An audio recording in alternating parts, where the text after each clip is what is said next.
Assalamualaikum warahmatullahi wabarakatuh. Alhamdulillah, pada kesempatan ini kita dapat melanjutkan video pembelajaran yaitu tentang jaringan hewan. Nah, yang mana pada video sebelumnya kita telah mempelajari jaringan pada tumbuhan.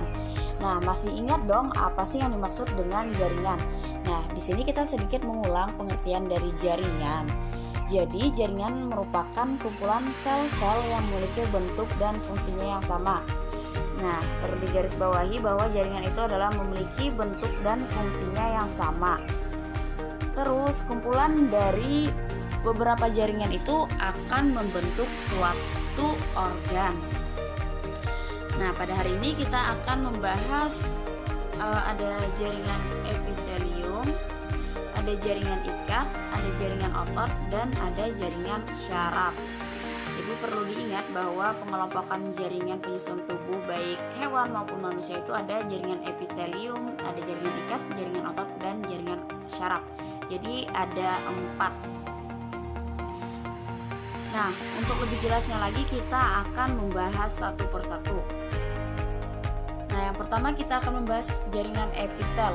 Apa sih yang dimaksud dengan jaringan epitel?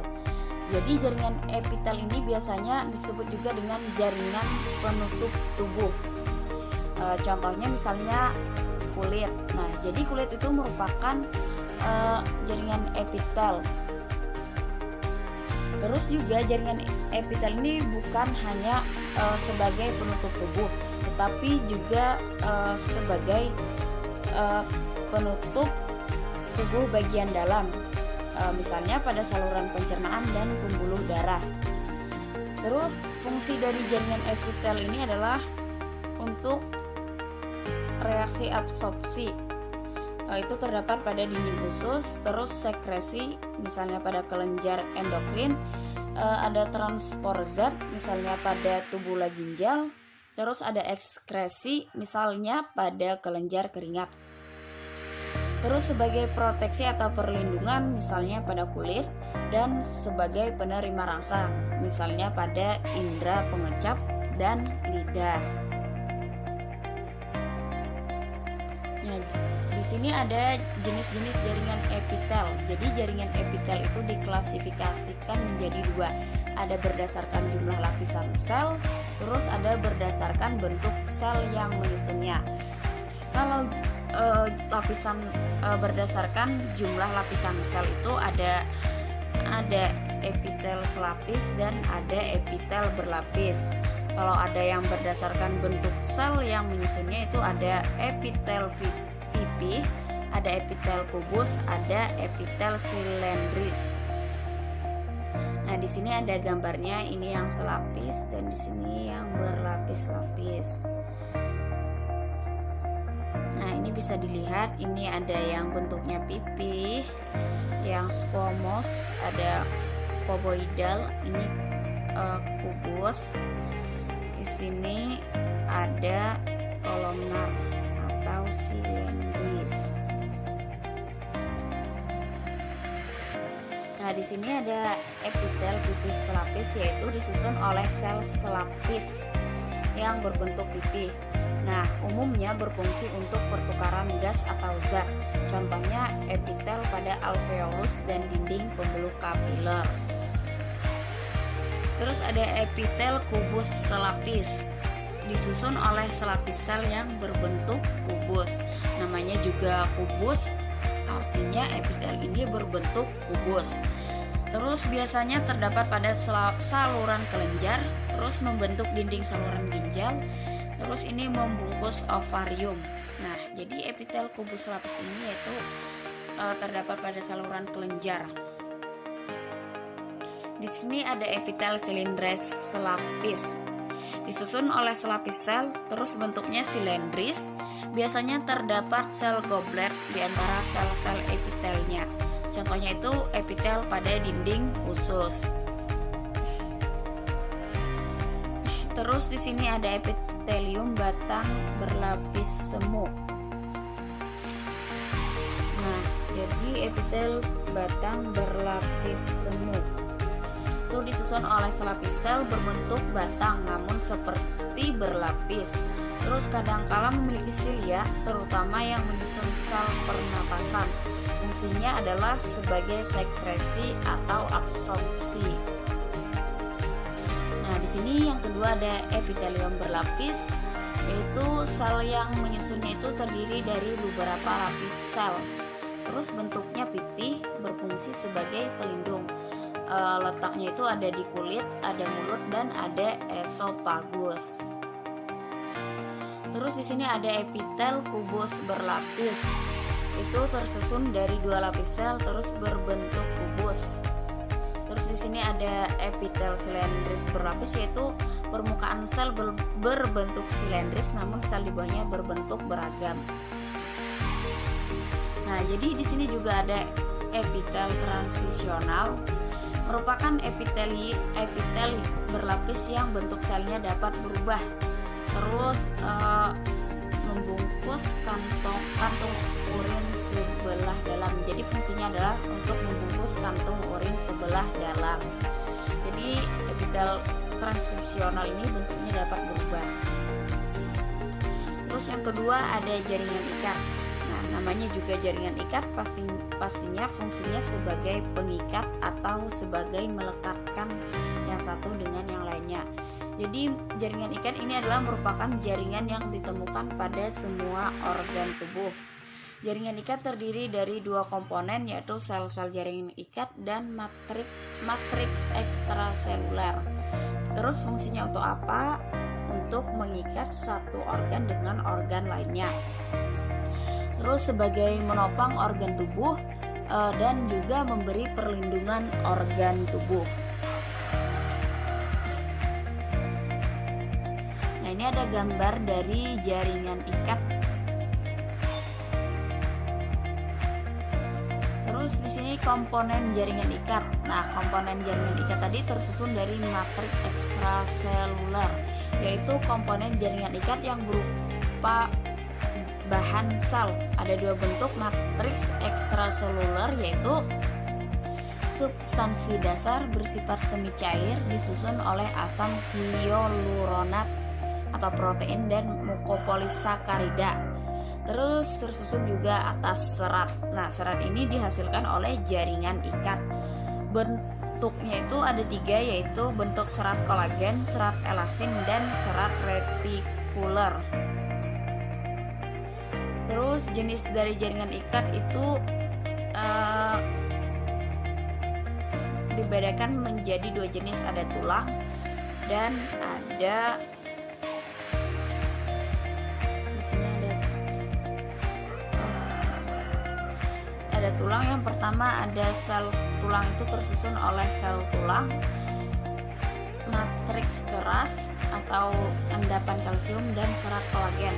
Berfungsi melindungi organ tubuh dan memberi bentuk tubuh. Terus yang kedua ada tulang rawan, ada tersusun oleh sel-sel kondrosit, terus sejumlah serat kolagen, terus matriks keruh dan elastis. Fungsinya untuk menyusun kerangka bayi yang baru lahir. Terus terdapat pada organ tertentu seperti daun telinga, hidung, tulang rusuk, dan lain-lain. Terus di sini ada jaringan ikat padat, itu disusun oleh sel-sel fibroblast. Komponen matriksnya berupa serat kolagen yang tersusun padat dan teratur. Contohnya itu ada tendon sebagai penghubung otot dengan tulang. Nah, di sini bisa dilihat gambar dari tendon itu sendiri. Terus ligamen penghubung dengan tulang. Terus di sini ada jaringan ikat longgar. Nah, cirinya itu susunan serat yang longgar atau tidak rapat. Serat penyusunnya adalah kolagen. Komponen sel penyusun serat adalah sel fibroblast. Terus berfungsi untuk menyokong, mengelilingi, dan menghubungkan elemen dari jaringan dan organ lain. Terus di sini ada jaringan lemak, yaitu jaringan ikat yang mengandung atau menyimpan lemak. Berfungsi melindungi melindungi beberapa organ sebagai tempat cadangan makanan dan mengatur suhu tubuh. Di sini ada darah disusun oleh matriks berupa cairan darah, plasma atau plasma darah dan sel darah. Terus plasma darah di sini mengandung serat yaitu fibrin. Fungsinya untuk apa? Berfungsi sebagai transportasi zat-zat dari dan ke seluruh tubuh. Terus yang ketiga ada jaringan otot. Nah, jadi jaringan otot ini berfungsi sebagai alat gerak aktif. Nah, yang mana jaringan otot ini nanti kita akan membahas pada sistem gerak juga. Terus berdasarkan bentuk sel penyusunnya, jaringan otot ini dibedakan menjadi 3 jenis, yaitu otot polos, otot lurik atau otot rangka, dan otot jantung. Nah, di sini ada gambarnya. Yang pertama ini adalah otot polos, di sini adalah otot lurik, dan di sini adalah otot jantung. Yang pertama kita akan membahas otot polos. Otot polos ini cara kerjanya yaitu bekerja secara tak sadar, terus menyusun organ-organ yang berongga. Gerak yang dihasilkan dinamakan gerak peristaltik. Terus bentuk selnya itu seperti cakram dengan inti di tengah, terus memiliki 1 inti sel. Yang kedua ada otot rangka. Cara kerjanya itu bekerja secara sadar.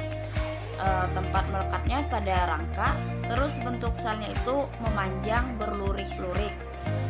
Selnya itu memiliki inti berjumlah banyak, letak inti sel itu di tepi.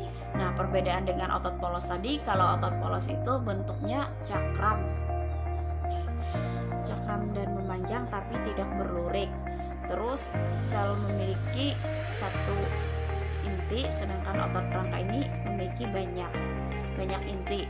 Terus letaknya kalau otot polos itu di tengah, kalau ini di tepi. Terus di sini ada otot jantung, letaknya ditemukan hanya pada jantung. Terus cara kerja bekerja secara tidak sadar. Terus bentuk sel berbentuk panjang dengan lurik-lurik, namun bercabang. Terus rambut selnya itu bercabang. Setiap sel memiliki 1 inti sel. Inti sel terletak di tengah. Nah, di sini ada jaringan syaraf. Fungsi dari jaringan syaraf adalah menerima rangsang dari alat indera, terus memproses rangsangan yang diterima, terus merespon rangsangan. Nah, jadi jaringan syaraf ini adalah jaringan yang disusun oleh sel-sel saraf atau neuron. Terus setiap neuron itu terdiri dari badan sel saraf dengan inti sel di tengahnya dan percabangan sel saraf. Nah, ini bisa dilihat pada gambarnya. Ini adalah gambar dari sel saraf. Nah, yang mana terdiri dari badan sel ini, yang ini badan sel saraf ya. Terus ada akson, ada selebung mielin, ada sel syahwan, ada nodus Ranvier, dan lain-lainnya. Bisa dilihat di gambar ya. Terus komponen dari jaringan saraf ini ada neuron atau sel-sel saraf. Terus ada sel glia. Nah, yang mana sel glia ini berfungsi sebagai melindungi atau perlindungan, mendukung neuron untuk menjalankan fungsinya. Nah, ini adalah alur dari proses menerima rangsangan. Nah, itu tadi sedikit pembahasan tentang jaringan pada hewan.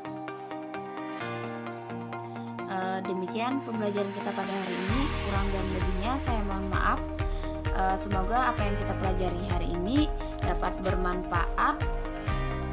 Wabillahi taufiq wal hidayah. Wassalamualaikum.